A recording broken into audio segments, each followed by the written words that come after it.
Hi friends, welcome back to కేనా tutorials. మన కేనా ట్యూటోరియల్ నుంచి ఏపీఎస్సీ ఎఫ్బీఓ అండ్ ఎఫ్ఎస్ఓకి సంబంధించి రివిజన్ కోర్సుని స్టార్ట్ చేస్తున్నాము. ఈ రివిజన్ కోర్సులో మనం మోస్ట్ ఇంపార్టెంట్ అండ్ ఎక్స్పెక్టెడ్ క్వశ్చన్స్ని డిస్కస్ చేసుకోబోతున్నాం. సో ఎవరైనా మన ఛానల్ని ఫస్ట్ టైం విజిట్ చేస్తున్నట్లయితే ఛానల్ సబ్స్క్రైబ్ చేసుకొని వీడియోని లైక్ చేయండి. నేను ఈ వీడియోకి 100 likes టార్గెట్ ఇస్తున్నాను. తప్పకుండా చూసే ప్రతి ఒక్కరూ ఛానల్ సబ్స్క్రైబ్ చేసుకొని వీడియోని లైక్ చేయడానికి ట్రై చేయండి.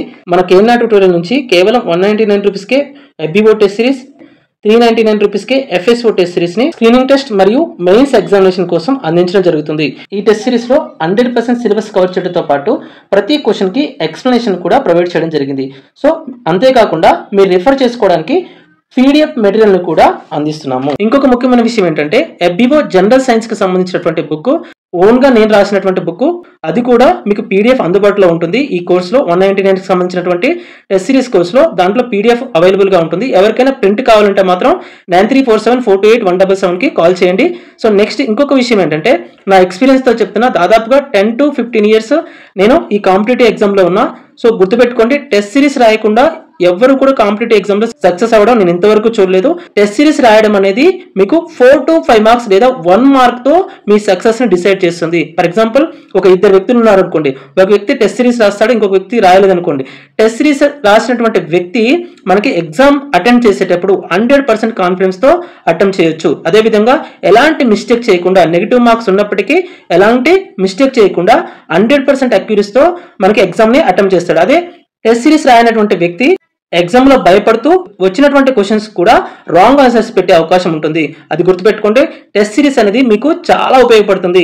మీ మిస్టేక్స్ ని తగ్గించడం కానీ, నెక్స్ట్ నెగిటివ్ మార్క్స్ కి సంబంధించి మీకు ఒక అవగాహన తీసుకురావడం కానివ్వండి, అట్ ద సేమ్ టైము మీలో ఒక తెలియని కాన్ఫిడెన్స్ తీసుకురావడానికి, మీలో భయాన్ని పోగొట్టడానికి కానివ్వండి, ఈ టెస్ట్ సిరీస్ అనేది చాలా ఉపయోగపడుతుంది. గుర్తుపెట్టుకోండి, టెస్ట్ సిరీస్ అనేది చాలా చాలా ఇంపార్టెంట్. మీరు ఒకసారి టెస్ట్ సిరీస్ తీసుకొని 4 to 5 times లేదా మినిమం 3 times కనుక ప్రతి టెస్ట్ ని ప్రాక్టీస్ చేయగలిగితే మీకు కాన్సెప్ట్ క్లారిటీ అనేది చాలా క్లియర్ గా ఉంటుంది. సో మీ సక్సెస్ లో ఇది ఎంతగానో ఉపయోగపడుతుంది. సో లేట్ చేయకుండా ఇప్పుడే కేనా ట్యూటోరియల్ యాప్ ను డౌన్లోడ్ చేసుకోండి. డౌన్లోడ్ చేసుకున్న తర్వాత ఫస్ట్ స్క్రీన్ లోనే మీకు ఎఫ్బీఓకి సంబంధించినటువంటి 199 రూపీస్ టెస్ట్ సిరీస్, నెక్స్ట్ ఎఫ్ఎస్ఓకి సంబంధించినటువంటి 399 రూపీస్ టెస్ట్ సిరీస్ కూడా కనిపిస్తుంది. నెక్స్ట్ ఎఫ్ఎస్ఓలో మనకి జనరల్ ఫారెస్ట్ కి సంబంధించి మెయిన్ గా ఫోకస్ చేస్తూ 150 మార్క్స్ పైన మనం అక్యూరసీతో 100% క్వాలిటీ కంటెంట్ తో మనము జనరల్ ఫారెస్ట్ కి మెటీరియల్ కూడా ప్రొవైడ్ చేయడం జరుగుతుంది. ఆ మెటీరియల్ కావాల్సిన వాళ్ళు 9347428177 కాల్ చేసి ఆ మెటీరియల్ ని అవైల్ చేసుకోవచ్చు. సో ఇంకా వీడియోలోకి వెళ్తే, గుర్తుపెట్టుకోండి, ఈ వీడియోకి నేను 100 likes టార్గెట్ ఇస్తున్నాను. ఈ టార్గెట్ కనుక పూర్తి అయితే కంపల్సరిగా నెక్స్ట్ వీడియో చేయడానికి ట్రై చేస్తాను. సో ఫస్ట్ క్వశ్చన్ చూద్దాం. 26th question. ప్రీవియస్ గా పార్ట్ 1 లో మనం 25 క్వశ్చన్స్ ని కవర్ చేయడం జరిగింది. ఎవరైనా ఆ వీడియో చూడకపోతే ఆ వీడియో అనేది ప్లేలిస్ట్ లో ఉంది. ఆ ప్లేలిస్ట్ కి వెళ్ళి మీరు ఆ వీడియో చూడొచ్చు. నెక్స్ట్ పార్ట్ 2 లో మనకి 26th క్వశ్చన్ నుంచి స్టార్ట్ అవుతుంది. So 26th question, solar water heater గురించి క్రింది ప్రకటనలు పరిశీలించండి. సో స్టేట్మెంట్ 1 చూడండి. అంటే ఇక్కడ నుంచి మనకి వెరీ ఇంపార్టెంట్ క్వశ్చన్స్ ఉంటాయి. ఎక్కడ స్కిప్ చేయకండి, ఒక్క క్వశ్చన్ కూడా మీరు స్కిప్ చేయొద్దు. నేను మాక్సిమం కాన్సెప్ట్ ని కవర్ చేస్తూ ఈ క్వశ్చన్స్ ని ప్రిపేర్ చేయడం జరిగింది. స్టేట్మెంట్ టైప్ ఆఫ్ క్వశ్చన్స్ కానివ్వండి, reason assertion type of questions ఉంటాయి ఇందులో. Next matching type of questions ఉంటాయి. గుర్తుపెట్టుకోండి, రీసెంట్ గా ఏపీఎస్సీ ఫాలో అవుతున్నటువంటి ట్రెండ్ ని ఫాలో అవుతూ మనం ఈ క్వశ్చన్స్ ని ప్రిపేర్ చేయడం జరిగింది. ఎక్కడ ఒక్క క్వశ్చన్ కూడా మిస్ అవ్వద్దు. లాస్ట్ వరకు కంటిన్యూగా వీడియో చూడడానికి ట్రై చేయండి. ఒక్క క్వశ్చన్ మిస్ అయినా ఏదో ఒక కాన్సెప్ట్ మిస్ అవుతారు కాబట్టి కంపల్సరీ లాస్ట్ వరకు వీడియో చూడండి. సో 26th క్వశ్చన్ చూడండి. సోలార్ వాటర్ హీటర్ గురించి కింది ప్రకటనలు పరిశీలించండి. సో స్టేట్మెంట్ 1 కనుక చూస్తే, ఇది సూర్యరశ్మిని నేరుగా విద్యుత్గా మారుస్తుంది. సూర్యరశ్మిని నేరుగా విద్యుత్గా మారుస్తుంది అంటే statement type of question. Statement 1 ఇచ్చాడు, నెక్స్ట్ స్టేట్మెంట్ 2 ఇచ్చాడు. స్టేట్మెంట్ 1 లో ఏమంటున్నాడు అంటే, ఇది అంటే సోలార్ హీటర్ అనేది సూర్యరశ్మిని నేరుగా విద్యుత్గా మారుస్తుంది. సో ఇది రాంగ్ స్టేట్మెంట్. ఎందుకంటే ఇది లైట్ ని అంటే సూర్యరశ్మిని నేరుగా విద్యుత్గా మార్చదు. సూర్యరశ్మిని హీట్ గా మారుస్తుంది. అంటే కాంతి శక్తిని ఉష్ణ శక్తిగా మారుస్తుంది. కాంతి శక్తిని మనకి ఉష్ణ శక్తిగా మారుస్తుంది. ఉష్ణ శక్తిగా మారుస్తుంది. సో అంటే స్టేట్మెంట్ 1 అనేది మనకి తప్పు. నెక్స్ట్ స్టేట్మెంట్ 2 చూడండి. ఉష్ణాన్ని బాగా గ్రహించడానికి దీని లోపలి భాగంలో నలుపు రంగు ఉంటుంది. సో ఎప్పుడైనా కూడా మనకి నలుపు రంగుకి ఎక్కువ ఉష్ణాన్ని శోషించుకునేటటువంటి గుణం ఉంటుంది. నలుపు రంగుకి ఎక్కువ ఉష్ణాన్ని శోషించుకునేటువంటి గుణం ఉంటుంది. అందుకే మనం సోలార్ హీటర్ లో మనం ఏమి యూజ్ చేస్తామంటే నలుపు రంగు పూతని యూజ్ చేస్తాం. నలుపు రంగు పూతని యూజ్ చేస్తాం. నేను ఆల్రెడీ చెప్పాను, సోలార్ కుక్కర్ పైన గాజుతో చేసినటువంటి గాజు మూత ఉంటుంది. నేను ఆల్రెడీ చెప్పాను ప్రీవియస్ వీడియోలో. సో సోలార్ కుక్కర్ లో మనకి సోలార్ హీటర్ కాకుండా సోలార్ కుక్కర్ లో పైన గాజు మూత ఉంటుంది. ఈ గాజు మూత అనేది పుటాకార దర్పణం చేత చేయబడి ఉంటుంది. అంటే ఈ పుటాకార దర్పణం ద్వారా చేయడం వల్ల సూర్యకిరణాలు అనేవి లోపలికి రావడమే కానీ బయటికి వెళ్ళడం అనేది ఉండదు. అదేవిధంగా ఉష్ణం అనేది లోపల క్రియేట్ అయినటువంటి ఉష్ణం అనేది బయటికి వెళ్ళేది ఉండదు. అందువల్ల ఉష్ణం యొక్క తీవ్రత అనేది పెరిగిపోయి మనకి అందులో రైస్ అనేది కుక్ అవుతుంది. అట్ ద సేమ్ టైమ్ ఇక్కడ కూడా అలాంటి ప్రిన్సిపలే పనిచేస్తుంది. సో ఇక్కడ ఏంటంటే మనం ఇక్కడ కాపర్ పైపులు ఇచ్చేస్తాం, దీని లోపల బ్లాక్ లేయర్ ని పూతగా పూస్తారు. దానివల్ల ఏమవుతుందంటే అది ఉష్ణాన్ని గ్రహించి వాటర్ హీట్ ఎక్కేలాగా చేస్తుంది. సో ఎందుకు యూజ్ చేస్తామంటే నలుపు రంగుని ఉష్ణాన్ని గ్రహించడానికి యూజ్ చేస్తాం. సో ఈ స్టేట్మెంట్ 2 అనేది మనకి కరెక్ట్. అంటే కేవలం స్టేట్మెంట్ 2 మాత్రమే కరెక్ట్. సో అంటే బి ఆప్షన్ అనేది మనకి కరెక్ట్ అవుతుంది. సో నెక్స్ట్ 27th క్వశ్చన్ చూడండి. 27th క్వశ్చన్ ఏంటంటే అసెర్షన్ రీజన్ టైప్, అసెర్షన్ మరియు రీజన్ టైప్. ఇక్కడ 27th క్వశ్చన్ ఏమంటున్నాడు అసెర్షన్ లో అంటే పవన శక్తిని అన్ని ప్రదేశాలలో సమర్థవంతంగా ఉత్పత్తి చేయలేరు. ఎస్, ఇది కరెక్టే కదా. సో అన్ని ప్రదేశాల్లో ఉత్పత్తి చేయలేం. ఎక్కడైతే గాలి తీవ్రత అనేది ఎక్కువగా ఉంటుందో సుమారు గాలి వేగం అనేది ఎంత ఉండాలి అంటే గాలి వేగం అనేది సుమారుగా 15 km/h ఉండాలి. అంటే గంటకి 15 కిలోమీటర్ల వేగంతో గాలి వీస్తే తప్ప మనం అక్కడ పవన విద్యుత్తుని లేదా పవన శక్తిని ఉత్పత్తి చేయలేము.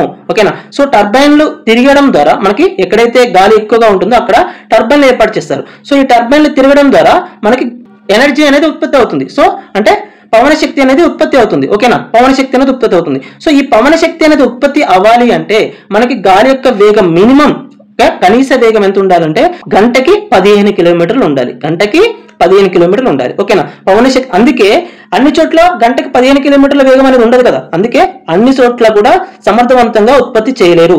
అసర్షన్ అనేది మనకు కరెక్ట్. ఓకేనా, అసర్షన్ అనేది మనకు కరెక్ట్. నెక్స్ట్ రీజన్ కరెక్టా కాదో చూడాలి. నెక్స్ట్ ఆ రీజన్ అనేది అసెర్షన్ కి సరైన వివరణ కాదా కూడా చూడాలి. ఓకేనా. నెక్స్ట్ రీజన్ చూడండి. పవన విద్యుత్ ఉత్పత్తికి ఏడాది పొడవునా స్థిరమైన మరియు వేగవంతమైన గాలులు అవసరం. ఓకేనా, స్థిరమైన గాలి అవసరం అని చెప్పాను నేను ఆల్రెడీ. 15 km/h అనేది కంపల్సరీ గాలి స్థిరంగా ఉండాలి లేదా అంతకంటే ఎక్కువ ఉండాలి. ఓకేనా, అలా ఉన్నప్పుడు మాత్రమే మనకి ఈ పవన శక్తిని మనం ఉత్పత్తి చేయగలం. ఓకే, రీజన్ కూడా కరెక్టే. నెక్స్ట్ ఈ రీజన్ అనేది అసెర్షన్ కి సరైన వివరణ. ఓకేనా. సో అప్పుడు ఏమవుతుంది, ఆప్షన్ ఏ అనేది మనకి కరెక్ట్ అవుతుంది. నెక్స్ట్ 28th క్వశ్చన్ చూడండి. అణుశక్తికి సంబంధించి కింది వాటిలో ఏ ప్రకటన తప్పు? అణుశక్తికి సంబంధించి క్రింది వాటిలో ఏది తప్పు అంటున్నాడు. ఇన్కరెక్ట్ స్టేట్మెంట్ ని ఐడెంటిఫై చేయాలి. స్టేట్మెంట్ ఏ చూడండి, అణువిచ్ఛిత్తి ద్వారా శక్తి ఉత్పత్తి అవుతుంది. ఎస్, ఇది కరెక్టే కదా. సో మనకి ఇది కాదు ఆప్షన్, అంటే క్వశ్చన్ ప్రకారం మనకైతే ఇది కరెక్ట్ ఆన్సర్ కాదు. సో ఇది కరెక్ట్ స్టేట్మెంట్. మనకు అడిగేది ఏంటి, incorrect statement. Next option B చూడండి, ఇది గ్రీన్ హౌస్ వాయువులను విడుదల చేయదు. ఎస్, అది కూడా కరెక్టే. గ్రీన్ హౌస్ వాయువులను విడుదల చేయదు, కానీ రేడియో ధార్మికతను విడుదల చేస్తుంది. రేడియో ధార్మికతకు కారణమవుతుంది. రేడియో ధార్మికత రేడియేషన్ కి కారణమవుతుంది. సో ఇది కూడా కరెక్టే. నెక్స్ట్ సి చూడండి, అణువ్యర్థాలను పారవేయడం ఒక పెద్ద సవాల్. ఎస్, అణువ్యర్థాలను మెయింటైన్ చేయడం అనేది ఒక పెద్ద సవాల్ మనకి. నెక్స్ట్ ఆప్షన్ డి చూడండి, ఇది ఒక పునరుత్పాదక శక్తి వనరు.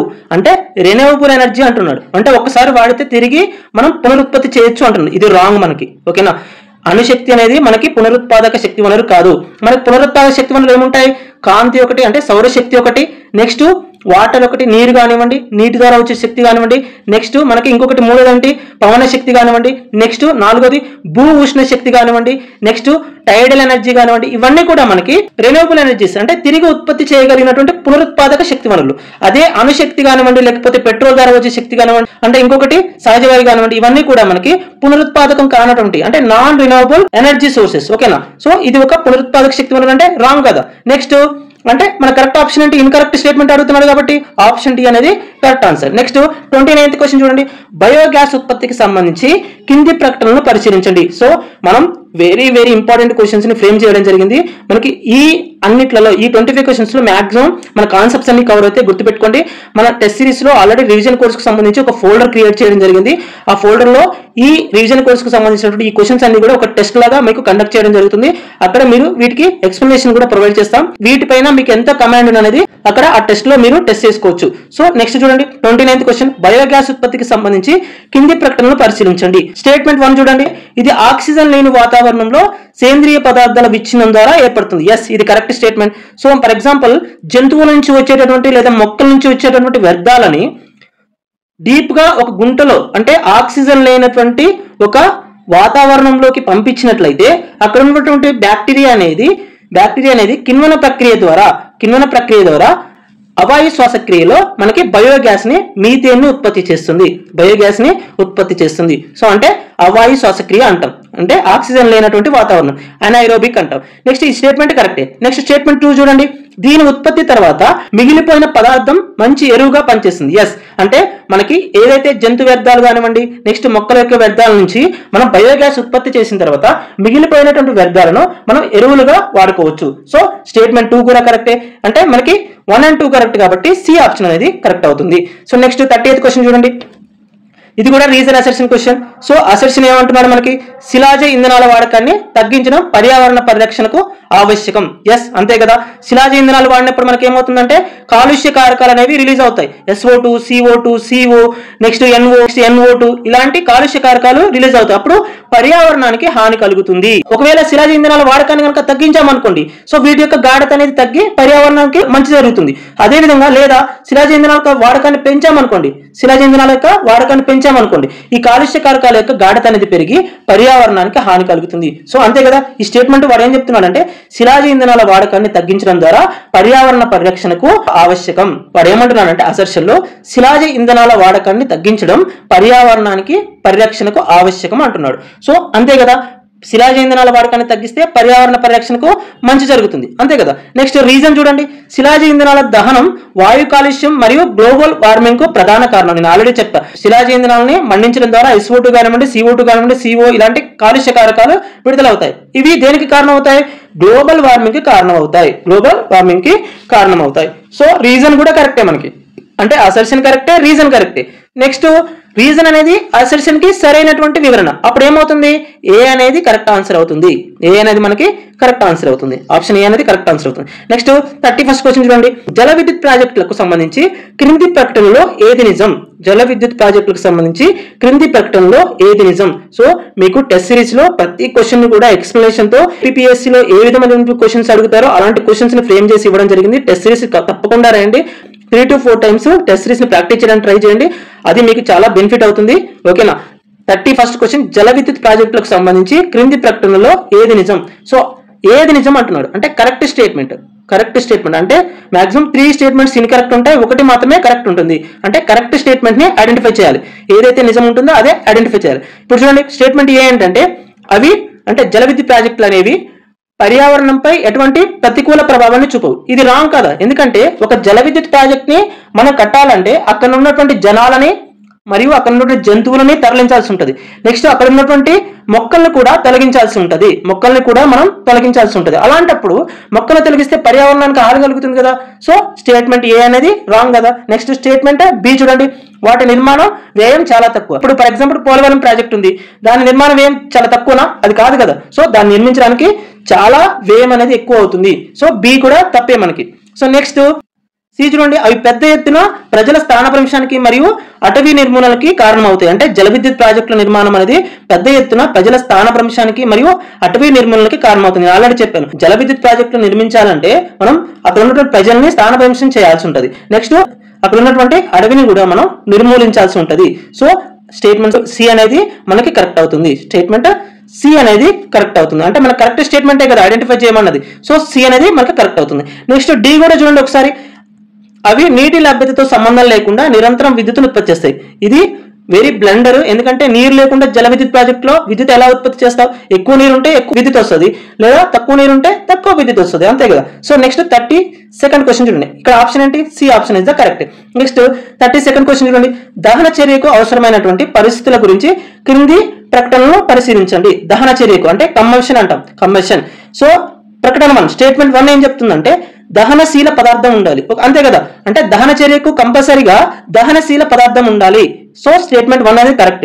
నెక్స్ట్ స్టేట్మెంట్ 2 చూడండి, ఆక్సిజన్ సరఫరా ఉండాలి. దహన చర్య జరగాలంటే కంపల్సరీగా ఆక్సిజన్ సరఫరా అనేది కంపల్సరీ ఉండాలి. నెక్స్ట్ స్టేట్మెంట్ 2 కూడా కరెక్టే. నెక్స్ట్ స్టేట్మెంట్ 3 చూడండి, పదార్థం దాని జ్వలన ఉష్ణోగ్రతను చేరుకోవాలి. ఎస్, ఇది కూడా కరెక్టే.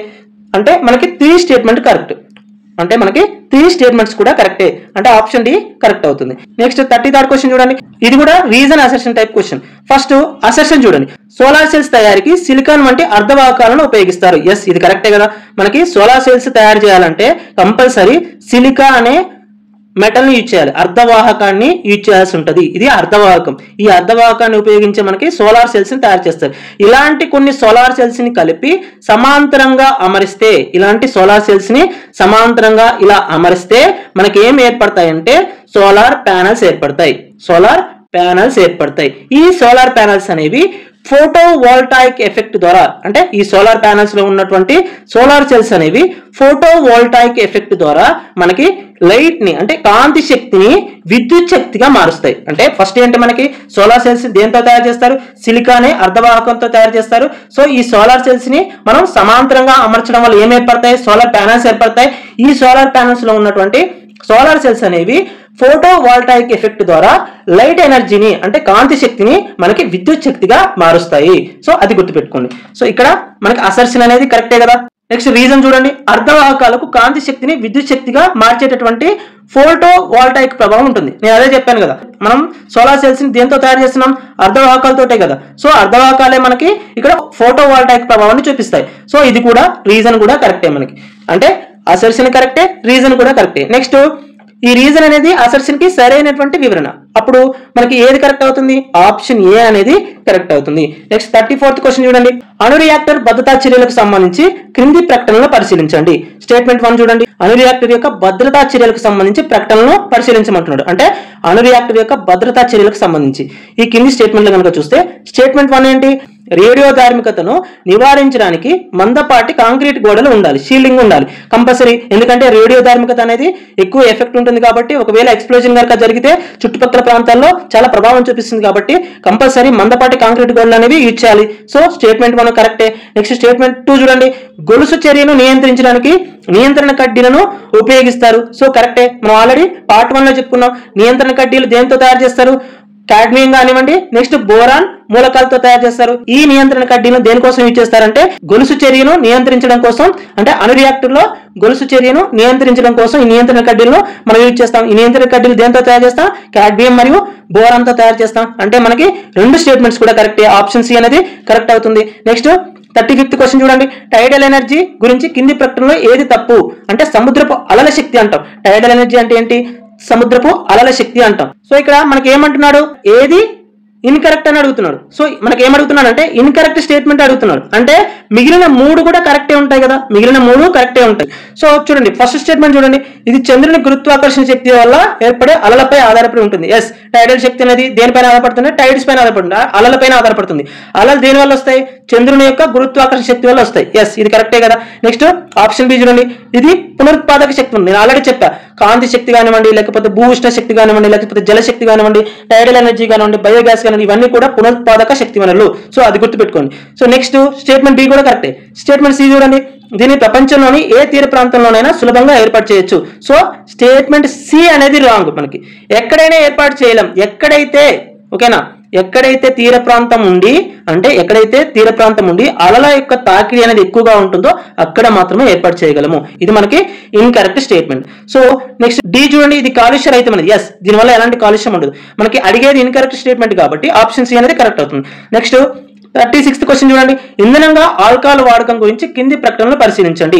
ఆల్కహాల్ వాడకం గురించి కింది ప్రకటనలు పరిశీలించండి. సో ఆల్కహాల్ అనేది మనకి ఎలా ఉత్పత్తి చేస్తామంటే, చెరుకు వంటి పదార్థాలు ఉంటాయి కదా, చెరుకు వంటి పదార్థాలను కిణ్వన ప్రక్రియకు గురి చేస్తే, కిణ్వన ప్రక్రియకు అంటే అవాయు శ్వాసక్రియకు గురి చేస్తే, అంటే ఒక బ్యాక్టీరియా ఉంటుంది, ఆ బ్యాక్టీరియా ద్వారా అవాయు శ్వాసక్రియకు గురి చేస్తే దాని నుంచి మనకి ఇథైల్ ఆల్కహాల్ వస్తుంది. ఏమొస్తుంది, ఇథైల్ ఆల్కహాల్ వస్తుంది.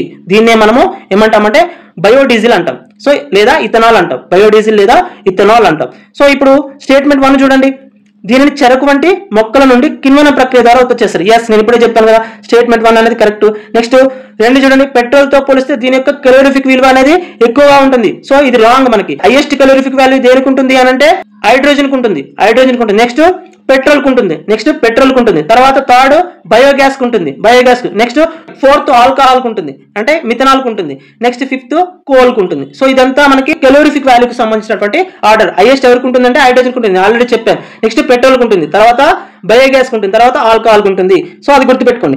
నెక్స్ట్ దీన్ని బట్టి మనం ఏం చెప్పొచ్చు, ఓన్లీ స్టేట్మెంట్ 1 అనేది కరెక్ట్ అవుతుంది, అంటే ఆప్షన్ ఏ మాత్రమే కరెక్ట్ అవుతుంది. నెక్స్ట్ 38th క్వశ్చన్ చూడండి, first assertion reason type of question. ఇది కూడా assertion reason type of question. So assertion లో ఏం చెప్తున్నాడు, బొగ్గును బ్లాక్ డైమండ్ అని అంటారు. ఎస్, అసర్షన్ కరెక్టే. బొగ్గును మనం ఏమంటాం? బ్లాక్ డైమండ్ అంటాం, ఎందుకంటే భూమి నుంచి వస్తుంది కదా, బ్లాక్ డైమండ్ అంటాం. నెక్స్ట్ రీజన్ చూడండి, ఇది ఒక ముఖ్యమైన మరియు విలువైన శిలాజ ఇంధనం. ఎస్, ఇది కూడా కరెక్టే. అంటే రీజన్ కరెక్టే, అసర్షన్ కరెక్టే. నెక్స్ట్ ఇలా ఇది ఒక ముఖ్యమైన మరియు విలువైన శిలాజ ఇంధనం కాబట్టి మనం దాన్ని బ్లాక్ డైమండ్ అంటాం. ఓకేనా, ఇది ఒక ముఖ్యమైన మరియు విలువైన శిలాజ ఇంధనం కాబట్టి మనం దాన్ని ఏమంటాం అంటే దానికి వాల్యూ ఉంది కాబట్టి బ్లాక్ డైమండ్ అంటాం. అంటే రీజన్ అనేది అసర్షన్ కి సరైన వివరణ అవుతుంది. నెక్స్ట్ అంటే ఆప్షన్ ఏ అనేది కరెక్ట్ ఆన్సర్ అవుతుంది. నెక్స్ట్ చూడండి 39th క్వశ్చన్, భూ ఉష్ణ శక్తికి సంబంధించి కింది వాటిలో ఏ ప్రకటన నిజం? భూ ఉష్ణ శక్తికి సంబంధించి క్రింది వాటిలో ఏ ప్రకటన నిజం? స్టేట్మెంట్ ఏ చూడండి, ఇది సూర్యుని నుండి పొందిన శక్తి. సో ఇది రాంగ్ కదా మనకి, ఎందుకంటే భూ ఉష్ణ శక్తి అనేది భూమి నుంచి వస్తుంది, సూర్యుని నుంచి ఎందుకు వస్తుంది? సో నెక్స్ట్ బి చూడండి, భూమి లోపల ఉన్న వేడి నీటి బుగ్గలు లేదా ఆవిరిని ఉపయోగించుకుంటుంది. ఎస్, ఇది మనకి కరెక్ట్ ఆప్షన్. ఆప్షన్ బి అనేది కరెక్ట్. ఎందుకంటే భూమి లోపల ఏమవుతుందంటే హైయెస్ట్ టెంపరేచర్ ఉంటుంది, టెంపరేచర్ అనేది ఎక్కువగా ఉంటుంది. నెక్స్ట్ ప్రెషర్ కూడా ఎక్కువగా ఉంటుంది. దానివల్ల ఇందులో ఉన్నటువంటి భూమి పొరల్లో ఉన్నటువంటి వాటర్ అనేది వేపర్ గా మారి అక్కడ నుంచి నీటి బుగ్గల ద్వారా బయటకు వస్తుంది.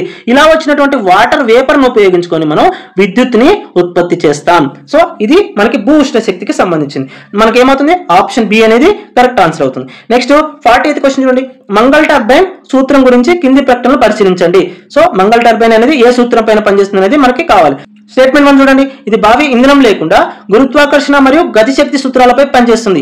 Yes, 100% correct. ఎందుకంటే ఇది కేవలం గురుత్వాకర్షణ శక్తి మరియు గతిశక్తి సూత్రాలపైన ఆధారపడి పనిచేస్తుంది.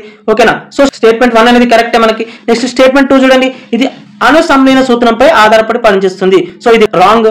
ఎందుకు రాంగ్ అంటే అణు సంలీనానికి మరియు మంగళ టర్బైన్ కి సంబంధం లేదు, ఓన్లీ గురుత్వాకర్షణ బలం ఆధారంగా మంగళ టర్బైన్ అనేది పనిచేస్తుంది. సో మనకేంటి స్టేట్మెంట్ 1 అనేది కరెక్ట్. నెక్స్ట్ స్టేట్మెంట్ 2 అనేది రాంగ్. సో స్టేట్మెంట్ 1 కరెక్ట్ అంటే ఏ ఆప్షన్ అనేది కరెక్ట్ అవుతుంది. నెక్స్ట్ 41 క్వశ్చన్ చూడండి, ఇది కూడా మనకి reason assertion type question. Petroleum ను ద్రవ బంగారం అంటారు లేదా లిక్విడ్ గోల్డ్ అంటారు. ఎస్, అసర్షన్ కరెక్టే, మనకి అసర్షన్ అనేది కరెక్ట్ అవుతుంది. నెక్స్ట్ రీజన్ చూడండి, ఇది అంటే పెట్రోల్ ని రవాణా మరియు పరిశ్రమలలో విస్తృతంగా ఉపయోగిస్తారు. ఎస్, రీజన్ కూడా కరెక్టే.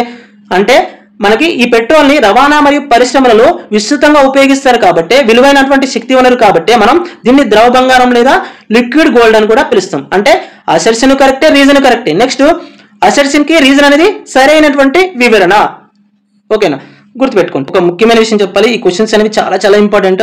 ఒక కాన్సెప్ట్ అనేది మాక్సిమం కవర్ అవ్వడం కోసం ఈ క్వశ్చన్స్ ని మేము ఫ్రేమ్ చేయడం జరిగింది. మీకు కనుక ఈ క్వశ్చన్స్ ఫ్రేమింగ్ కనుక నచ్చినట్లయితే వీడియోని తప్పకుండా లైక్ చేయండి. 42nd క్వశ్చన్ చూడండి, అణువ్యర్థాలకు సంబంధించి క్రింది వాటిలో ఏ ప్రకటన సరైనది? ఏ ప్రకటన సరైనది అని అడుగుతున్నాడు. అణువ్యర్థాలకు సంబంధించి క్రింది వాటిలో ఏ ప్రకటన సరైనది అని అడుగుతున్నాడు. సో చూడండి స్టేట్మెంట్ ఏ చూడండి, ప్రకటన అంటే స్టేట్మెంట్ ఏ అని చెప్తుందంటే అవి ఎటువంటి హాని కలిగించవు. సో ఇది రాంగ్ కదా, మనకు కావాల్సింది ఏంటి? కరెక్ట్ స్టేట్మెంట్ కావాలి. సో ఇది మనకి రాంగ్, ఎందుకంటే హాని కలిగిస్తాయి. రేడియో ధార్మికత అంటే రేడియేషన్ రిలీజ్ చేస్తాయి కదా, సో క్యాన్సర్ కూడా కారణం అవుతాయి. సో ఎలాంటి హాని కలిగించమంటే ఇది తప్పే కదా. నెక్స్ట్ బి చూడండి, ఇవి చాలా తక్కువ కాలం మాత్రమే రేడియో ధార్మికతను కలిగి ఉంటాయి. సో ఇది కూడా రాంగే, చాలా ఎక్కువ కాలం, చాలా సంవత్సరాల కొద్దీ కూడా మనకి ఈ రేడియో ధార్మిక ఎఫెక్ట్ అనేది ఉంటుంది. నెక్స్ట్ స్టేట్మెంట్ సి చూడండి, వాటిని సురక్షితంగా పారవేయడం చాలా కష్టం మరియు ఖర్చుతో కూడుకున్నటువంటి పని. సో వీటిని డీకంపోజ్ చేయడం అనేది లేదా సురక్షితంగా దాయడం కానీ లేదా పారవేయడం అనేది కూడా ఇది మనకి చాలా ఖర్చుతో కూడుకున్నటువంటి పని, చాలా రిస్కీ. కాబట్టి స్టేట్మెంట్ సి అనేది కరెక్ట్ అవుతుంది. మనకి ఆన్సర్ ఏంటి? Statement C. ఆన్సర్ అనేది స్టేట్మెంట్ సి. నెక్స్ట్ డి కూడా చూద్దాం ఒకసారి. వాటిని సులభంగా పునర్వినియోగం చేయొచ్చు. ఒకసారి అణుశక్తి వాడిన తర్వాత మనకి మళ్ళీ ఎలా రీప్రొడ్యూస్ చేస్తాం? చేయలేం కదా. అంటే ఇది పునరుత్పాదక శక్తి వనరు కాదు కదా, రినోవబుల్ ఎనర్జీ కాదు కదా. సో స్టేట్మెంట్ డి కూడా రాంగే. మనకి కరెక్ట్ ఏంటి? ఓన్లీ సి మాత్రమే కరెక్ట్ అవుతుంది. సో నెక్స్ట్ 43rd క్వశ్చన్ చూడండి, గొలుసు చర్య గురించి క్రింది ప్రకటనలు పరిశీలించండి. అంటే చైన్ రియాక్షన్ గురించి క్రింది ప్రకటనలు పరిశీలించండి అంటున్నాడు. సో ఫస్ట్ స్టేట్మెంట్ ఏంటి?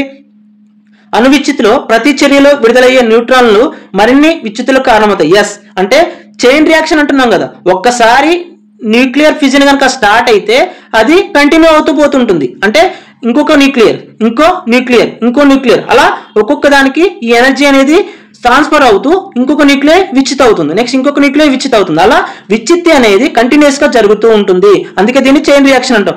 సో స్టేట్మెంట్ 1 అనేది కరెక్ట్. నెక్స్ట్ స్టేట్మెంట్ 2 చూడండి, ఈ చర్య నిరంతరంగా అణు రియాక్టర్ లో జరుగుతుంది. ఎస్, అణు రియాక్టర్ లేకపోతే బయట జరిగితే రేడియేషన్ ఎఫెక్ట్ ఉంటుంది, నెక్స్ట్ ఎక్స్ప్లోజన్ అవుతుంది, ఆ ఎనర్జీకి చుట్టుపక్కల ఉన్నటువంటి జీవరాశులు అనేవి ఎఫెక్ట్ అవుతాయి కాబట్టి కంపల్సరీ ఈ చైన్ రియాక్షన్ మనం అణు రియాక్టర్ లోనే జరపాలి. సో స్టేట్మెంట్ 2 కూడా కరెక్టే. అంటే మనకి 1 and 2 కరెక్ట్ కాబట్టి ఆన్సర్ ఏంటి?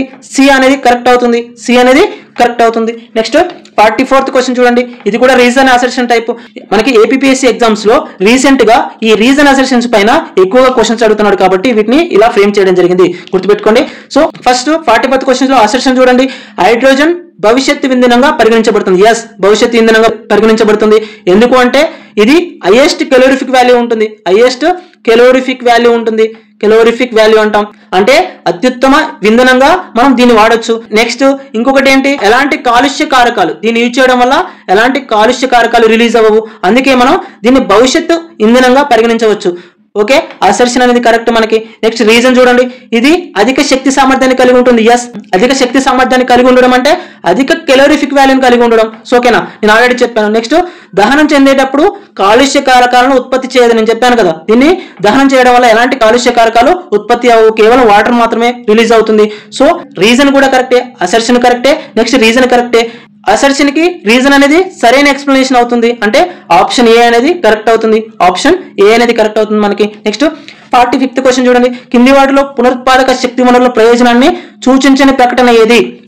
ఇక్కడ ఏమంటున్నాడు అంటే సూచించనిది, not indicating. Not indicating, indicating కాదు, సూచించనిది, సూచించేది కాదు, సూచించనిది. దేనికి సంబంధించి?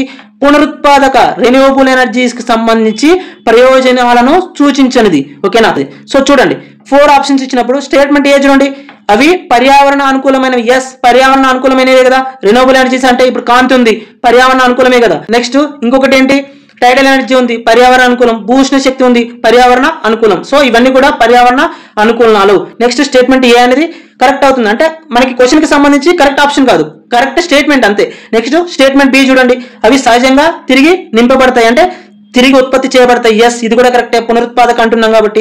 నెక్స్ట్ స్టేట్మెంట్ సి చూడండి. వాటి ప్రారంభ స్థాపన ఖర్చు ఎల్లప్పుడూ తక్కువగా ఉంటుంది.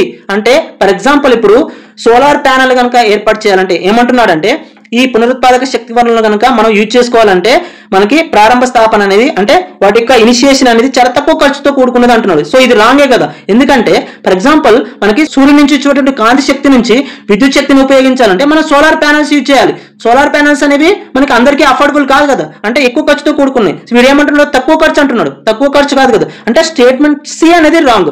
అంటే క్వశ్చన్ బట్టి మనకి కరెక్ట్ ఆప్షన్ ఏంటంటే సి. ఏది సూచించనిది అంటున్నాడు కాబట్టి సి ఆప్షన్ అనేది మనకి కరెక్ట్ అవుతుంది. సో నెక్స్ట్ నెక్స్ట్ డి కూడా చూద్దాం ఒకసారి. ఇవి శక్తి భద్రతను పెంచుతాయి, అంతే కదా. శక్తి భద్రతను పెంచుతాయి అంటే భవిష్యత్ తరాల కోసం శక్తిని మనం నిల్వ చేయడం కోసం వీటిని ఉపయోగించవచ్చు. నెక్స్ట్ 46th క్వశ్చన్ చూడండి. కలపను ఇంధనంగా వాడడం గురించి క్రింది ప్రకటనలను పరిశీలించండి. ఓకేనా, కలపను ఇంధనంగా వాడడం గురించి మన ఇంటి దగ్గర వాడతాం కదా, సో కట్టెల పొయ్యి. సో దానికి సంబంధించి స్టేట్మెంట్ 1 చూడండి. ఇది ఒక జీవ ద్రవ్యరాశి శక్తి వనరు. ఎస్, జీవ ద్రవ్యరాశి శక్తి వనరు అంటే ఏంటంటే ఏదైనా ఒక పదార్థాన్ని మనం ఇంధనంగా వాడుతున్నప్పుడు అది ఒక జీవి నుంచి వచ్చిందై ఉండాలి. ఫర్ ఎగ్జాంపుల్ ఇప్పుడు మనం కట్టెలను వాడతాం లేదా కలప అంటాం. దాన్ని కలపని సైన్స్ భాషలో కలప అంటాం, మన లోకల్ భాషలో కట్టెలు అంటాం. ఓకేనా, కలప అనేది దేని నుంచి వస్తుంది? చెట్టు నుంచి వస్తుంది, వృక్షాల నుంచి వస్తుంది. అంటే వృక్షాలు అనేవి జీవులే కదా. సో వృక్షాల నుంచి వచ్చేటటువంటి ఇంధనం కాబట్టి దాన్ని బయోమాస్ అంటాం. ఏమంటాం? బయోమాస్ లేదా జీవ ద్రవ్యరాశి అంటాం. స్టేట్మెంట్ 1 లో ఏమంటున్నాడంటే కలప అనేది ఒక జీవ ద్రవ్యరాశి శక్తి వనరు అంటున్నాడు. ఎస్, మనకి వృక్షాల నుంచి వచ్చింది కాబట్టి ఇది ఒక జీవ ద్రవ్యరాశి లేదా బయోమాస్ శక్తి వనరే కదా. నెక్స్ట్ స్టేట్మెంట్ 2 చూడండి. దీని దహనం వల్ల పొగ మరియు కాలుష్య కారకాలు విడుదలవుతాయి. సో మనం కట్టెలపై పెడుతున్నప్పుడు మనకి పొగ వస్తుంది, నెక్స్ట్ కాలుష్య కారకాలు కూడా వస్తాయి. CO2 కానివ్వండి, SO2 కానివ్వండి, నెక్స్ట్ ఇలాంటి కాలుష్య కారకాలు కూడా రిలీజ్ అవుతాయి. సో స్టేట్మెంట్ 2 కూడా కరెక్టే, అంటే 1 and 2 కరెక్ట్ అవుతాయి. అప్పుడు సి అనేది మనకి ఆప్షన్ కరెక్ట్ అవుతుంది.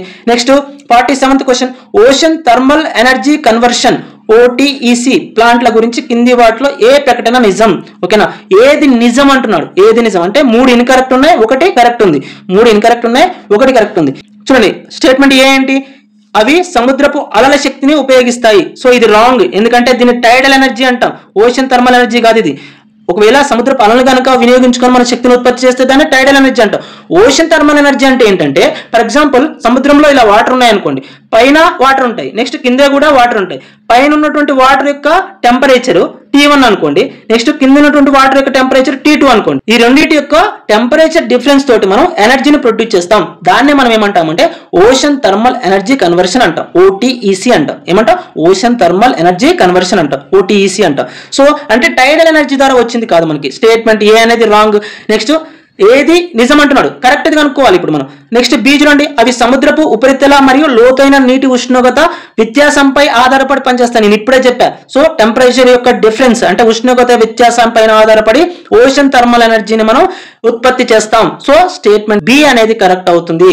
ఓకేనా? 47th క్వశ్చన్ కి మిగతా అన్ని ఇన్కరెక్ట్ కాబట్టి మనం చూడాల్సిన అవసరం లేదు. సో దానివల్ల ఉపయోగం లేదు. నెక్స్ట్ 48th క్వశ్చన్, ఇది కూడా రీజన్ అసెర్షన్ టైప్ క్వశ్చన్. ఒక మంచి ఇంధనానికి మధ్యస్థ జ్వలన ఉష్ణోగ్రత ఉండాలి. ఎస్, అసెర్షన్ అనేది కరెక్ట్ అవుతుంది. ఒక మంచి ఇంధనానికి మధ్యస్థ జ్వలన ఉష్ణోగ్రత ఉంటేనే దాన్ని ఇంధనంగా యూజ్ చేస్తాం. ఓకేనా? ఒక మంచి ఇంధనానికి మధ్యస్థ జ్వలన ఉష్ణోగ్రత ఉంటేనే దాన్ని ఇంధనంగా యూజ్ చేయగలం. అలా లేకపోతే మనకి ఇంజన్స్ అనేవి ఖరాబ్ అయిపోతాయి. సో నెక్స్ట్ రీజన్ చూడండి, జ్వలన ఉష్ణోగ్రత చాలా తక్కువగా ఉంటే అది గది ఉష్ణోగ్రత వద్ద కూడా మండిపోయే ప్రమాదం ఉంది. ఎస్, జ్వలన ఉష్ణోగ్రత కనుక తక్కువగా ఉందనుకోండి, బయట ఇలా పెట్టినా కూడా అది మండిపోతుంది. అంటే మనం తీసుకెళ్లి మనం బండిలో పోసుకొని వాడుకునేదాకా, లేకపోతే ఒక వాహనంలో పోసుకొని వాడుకునేదాకా కూడా ఉండదు.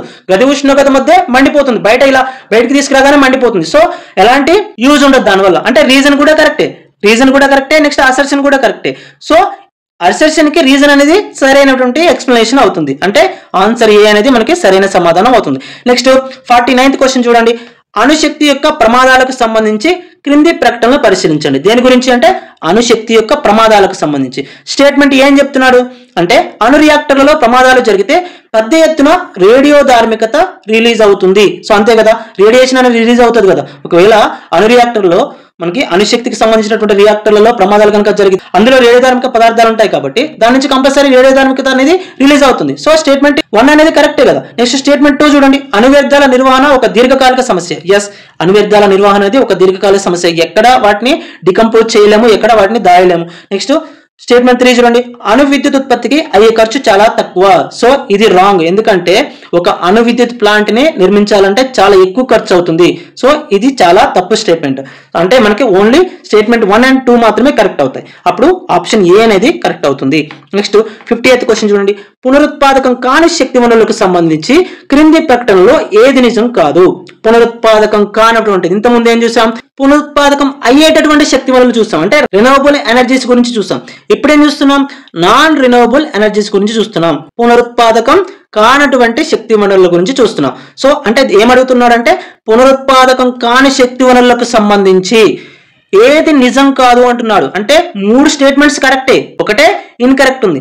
స్టేట్మెంట్ 1 చూడండి, అంటే స్టేట్మెంట్ ఏ చూడండి, అవి పరిమిత పరిమాణంలో మాత్రమే అందుబాటులో ఉంటాయి. ఎస్, పరిమిత పరిమాణంలో మాత్రమే అందుబాటులో ఉంటాయి. ఎప్పటికో ఒకప్పటికి మనం వాడుతున్న కొద్ది ఎప్పటికో ఒక రోజు కంపల్సరీ అవి అయిపోతాయి. సో అవి పరిమిత పరిమాణంలో మాత్రమే ఉంటాయి. సో నెక్స్ట్ స్టేట్మెంట్ బి చూడండి, అవి ఏర్పడడానికి మిలియన్ల సంవత్సరాలు పడుతుంది. ఎస్, పునరుత్పాదకం కానటువంటి శక్తి వనరులు ఏర్పడాలంటే మిలియన్ సంవత్సరాలు పడుతుంది. ఫర్ ఎగ్జాంపుల్ పెట్రోలియం తీసుకున్నాం అనుకోండి, కొన్ని బిలియన్ సంవత్సరాల క్రితం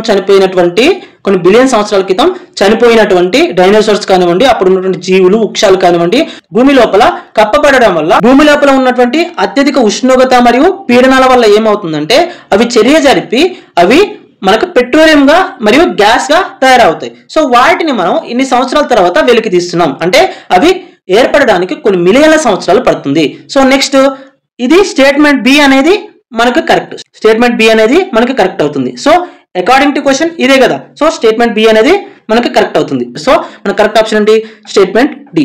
నెక్స్ట్ 51st క్వశ్చన్ చూడండి, ఇది కూడా reason assertion type question. Solar cooker మేఘావృతమైన రోజులలో సమర్థవంతంగా పనిచేది. ఎస్, మనకు తెలుసు కదా, సూర్యరశ్మి ఎక్కువగా ఉంటేనే మనకి సోలార్ కుక్కర్ అనేది పనిచేస్తుంది. పూర్తిగా సూర్యుని కాంతి పైన ఆధారపడుతుంది కాబట్టి సూర్యకాంతి ఎక్కువ ఉన్నప్పుడు మాత్రమే ఇది ఎక్కువగా పనిచేస్తుంది. మేఘావృతమైంది అనుకోండి, సూర్యకాంతి తగ్గుతుంది, దీని యొక్క పనితనం అనేది తగ్గిపోతుంది కదా. సో అసెర్షన్ అనేది మనకు కరెక్టే. నెక్స్ట్ రీజన్ చూడండి, సోలార్ కుక్కర్ పనిచేయడానికి ప్రత్యక్ష మరియు తీవ్రమైన సూర్యరశ్మి అవసరం అవుతుంది. ఎస్, అంటే మనకి ఎక్కువ గాఢత ఉన్నటువంటి ప్రత్యక్షమైన సూర్యరశ్మి అనేది మనకు అవసరం అవుతుంది. సో ఎప్పుడైతే మేఘాల ద్వారా వచ్చేటటువంటి ప్రత్యక్షం కానటువంటి సూర్యరశ్మి వస్తుందో దానివల్ల ఎలాంటి ఉపయోగం ఉండదు. అంటే సోలార్ కుక్కర్ అనేది అంతగా పనిచేయదు. కేవలం డైరెక్ట్ గా వచ్చేటటువంటి సూర్యరశ్మి ద్వారానే మనకి ఈ సోలార్ కుక్కర్స్ అనేవి పనిచేస్తాయి. సో అసర్షన్ కరెక్టే, నెక్స్ట్ రీజన్ కూడా కరెక్టే, అసర్షన్కి రీజన్ అనేది సరైనటువంటి ఎక్స్ప్లెనేషన్. సో ఇవి మనకి ఇప్పటి వరకు ఉన్నటువంటి పార్ట్ 2లో 25 క్వశ్చన్స్. ఈ క్వశ్చన్స్ని చాలా కేర్ఫుల్గా ఫ్రేమ్ చేయడం జరిగింది, అంటే కాన్సెప్ట్స్ అన్ని కవర్ చేస్తూ చాలా కేర్ఫుల్గా కవర్ చేయడం జరిగింది. మనకి టెస్ట్ సిరీస్లో ఇంతకంటే బాగా మనకి చాలా కాన్సెప్ట్స్ అనేవి కవర్ అవుతాయి.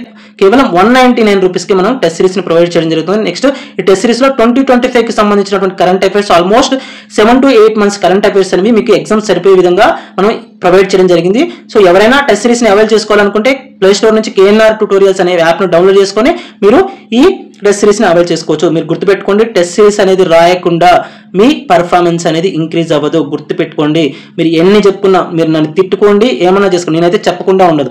ఎవరైతే సిన్సియర్ స్టూడెంట్ ఉంటారో వాళ్ళే నా మాట వింటారు, అది గుర్తుపెట్టుకోండి. సో సిన్సియర్ స్టూడెంట్స్గా నేను చెప్తున్నాను, ఎవరైతే నా మాట వినారో వాళ్ళకి వినాల్సిన అవసరం లేదు. సో వదిలేయండి, ఓకేనా. వీడియో నచ్చితే లైక్ చేయండి, ఛానల్ సబ్స్క్రైబ్ చేసుకోండి. Thank you.